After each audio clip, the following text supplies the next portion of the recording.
اللہم صلی وسلم وبارک علی نبینا محمد وعلی آلہ وصحبہ الطیبین الطاہرین وعلی ازواجہ امہات المؤمنین وعلی التابعین ومن تبعہم بإحسان الی یوم الدین۔ السلام علیکم۔ کتب سیرت پر ایک نظر کے ساتھ میں ہوں عامر تحسین۔ زمانے کی بدلتی رتوں کے ساتھ یہ کہا جانا ممکن ہے کہ انداز بدل جاتے ہیں، خیالات بدل جاتے ہیں، مگر ایسے میں حقائق اپنی جگہ پر ہمیشہ قائم و دائم رہتے ہیں، اور یہ قائم شدہ حقیقت اپنے کلام اور انداز سے تاریخ کے صفحات میں ہمیشہ زندہ رہتی ہے۔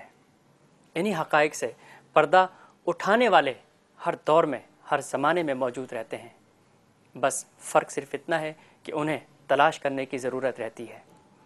حقیقت وہی ہوتی ہے مگر انداز مختلف ہوتے ہیں، کیونکہ ہمیشہ اہمیت ابتدا اور اختتام کی ہوتی ہے، اور جہاں سیرت النبی صلی اللہ علیہ وآلہ وسلم کے موضوع کا اختتام ہمارے لیے ابتدا ہے، وہاں ابتدا بھی اختتام ہے، بس ذرا غور کرنے کی بات ہے۔ آج ہمارے ساتھ موجود ہیں حکیم محمود احمد ظفر صاحب۔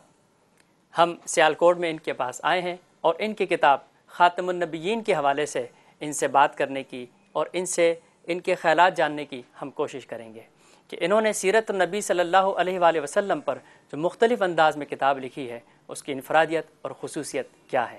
السلام علیکم۔ وعلیکم السلام۔ حکیم صاحب، آپ کا سب سے پہلے تو بہت شکریہ کہ آپ نے ہمیں بڑا اپنا قیمتی وقت عنایت فرمایا۔ میں آپ سے سب سے پہلے اس کتاب کے حوالے سے بات کرنا چاہوں گا کہ یہ آپ نے اتنی اچھی ماشاءاللہ کتاب لکھی، اس کی انفرادیت اور خصوصیت کیا ہے؟ اس میں خصوصیت اس کی یہ ہے، سب سے پہلے تو میں نے جب یہ کتاب لکھی تو میں نے اس کے نام کے متعلق بڑی تحقیق کی کہ اس کا نام کیا رکھا جائے۔ اچھا۔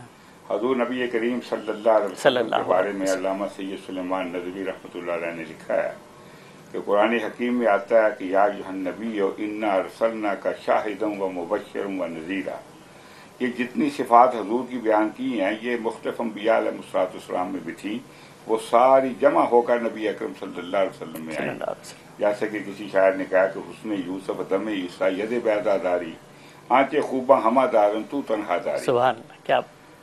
لیکن خاتم النبیین کی خصوصیت اور کسی پیغمبر میں نہیں ہے، اور یہ ہمارے عقیدے کی ایک بنیاد ہے، لیکن اس نام سے کوئی کتاب اردو زبان میں نہیں لکھی گئی آج تک، حالانکہ اس کے لیے مطلب اردو زبان میں یہ پہلی کتاب ہے؟ یہ سب سے پہلی کتاب ہے۔ اس سے پہلے عربی میں استاد ابو زہرہ نے کتاب لکھی، اس کا نام انہوں نے خاتم النبیین رکھا، لیکن اردو زبان میں خاتم النبیین کے نام سب سے پہلی کتاب وہ رحمت للعالمین تھی، پھر سیرت النبی لکھی علامہ شبلی نے، اس کے علاوہ خیر البشر، اس قسم کی بے شمار ناموں سے کتابیں لکھی گئی، سب حضور کی صفات تھیں، لیکن نبی اکرم صلی اللہ علیہ وسلم کی اس صفت کے بارے میں کہ آپ خاتم النبیین ہیں، اس نام سے کوئی کتاب اردو میں پہلے۔ اچھا، ہندوستان میں بھی نہیں لکھی گئی؟ نہیں، کسی نے نہیں لکھی۔ اچھا، یہ تو بڑے اعزاز کی بات ہے ماشاءاللہ۔ تو میں نے یہ بڑے تلاش کے بعد اس کا نام، بڑی سوچ اور فکر کے بعد میں نے اس کا نام حضرت خاتم النبیین رکھا، اور اس کی خصوصیت یہ ہے کہ اس میں میں نے ان تمام موضوعات پہ،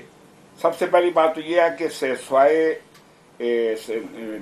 اپنا صاحب خاتم رحمت للعالمین کے اور علامہ شبلی کے جن نے سیرت النبی لکھی، اور جتنے اکثر لوگ ہیں ان میں سے اکثر جو ہیں وہ صرف انہوں نے جو اردو کے سورس ہیں انہی سے وہ کتابیں ان نے مرتب کی ہیں۔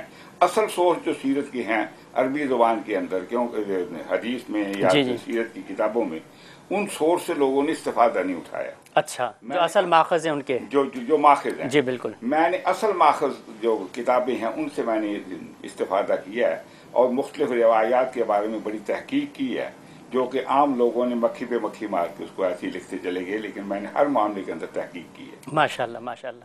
اچھا حکیم صاحب، آپ نے یہاں پر ماشاءاللہ جہالت کے حوالے سے خصوصی آپ نے ایک باب باندھا ہے، تو اس کی آپ ذرا کچھ وضاحت فرمائیں گے؟ وضاحت اس کے بارے میں یہ ہے کہ یہ اپنا ہر شخص نے یہ کہا کہ وہ دور جاہلیت تھا، لیکن کیا جاہلیت تھی؟